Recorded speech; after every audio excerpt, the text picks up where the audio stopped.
Hello and welcome to another update video about RNDR. RNDR is dipping deeper into the support area. No confirmation for a low at this stage. Not a massive surprise given that the last rally that unfolded from the 20th of December low was only a 3-wave move up.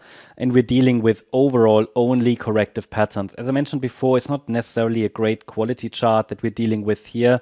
A larger time frame support is still located here between 155 and 358. This is relevant for this larger degree wave 4, so it's very much possible that we're still caught in this wave 4. In that case, yeah, 155 is key support. For now, I'm tracking if the low is already in because the price hit already in August the 38.2 retracement. Bitcoin also completed a 4th wave in August, on the 5th of August to be precise, and we are still watching for one more rally in a wave. In a 5th wave, right? We are still watching for another rally in a 5th wave. Basically, just that could be the last rally in this cycle. I know a lot of people expect more. I don't really. But I'd be happy with one more high. Obviously, sometimes the last high doesn't happen. That is the case sometimes. You could visually already interpret this as a 5-wave move up, but not looking at proportions, it's not ideal, and one more high would just be the ideal structure. However, the problem is, as I explained, the rally from the August low is only in 3 waves. Still though, you know, it can be classed as an ABC structure, and in the broader context, that might be wave A of 5. We're now dealing with a B wave pullback with support between 450 and 641. Only a sustained break below 450 will shift the larger the focus back to the larger support area below between 155 and 358. We zoom in a little bit. We can see here this internal B wave pullback, which I'm labeling as WXY structure. And in the Y wave, we're tracking an ABC structure, which doesn't look quite complete yet.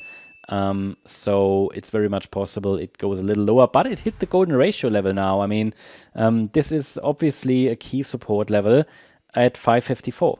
So it takes a break above the green line located around 820 to indicate that the low is in, but until then, there isn't really much we can do. It's certainly not wise to confirm a low too early, given that all these rallies have just been corrective. What really would help would be a first 1-2 setup, because the next rally would be a wave C.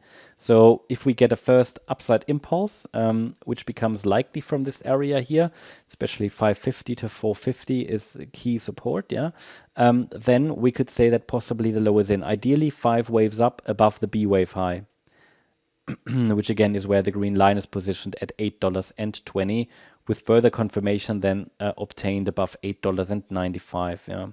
So this is what we're tracking. There isn't really much more to say. It's a bit of a mess, this chart. Unfortunately, right? What we can track though is obviously here, you know, the target for wave Y. We take the length of wave W. We go to the high of the X wave.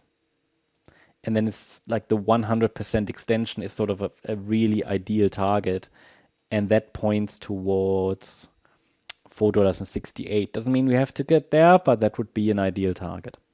That's the update about RNDR. Hope you liked the update. If you did, please hit the like button, leave a comment, and subscribe. And if you really like the content, then please check out the channel membership. Also, make sure that you follow us on Instagram and Twitter for additional content. Thanks a lot for watching. Bye-bye.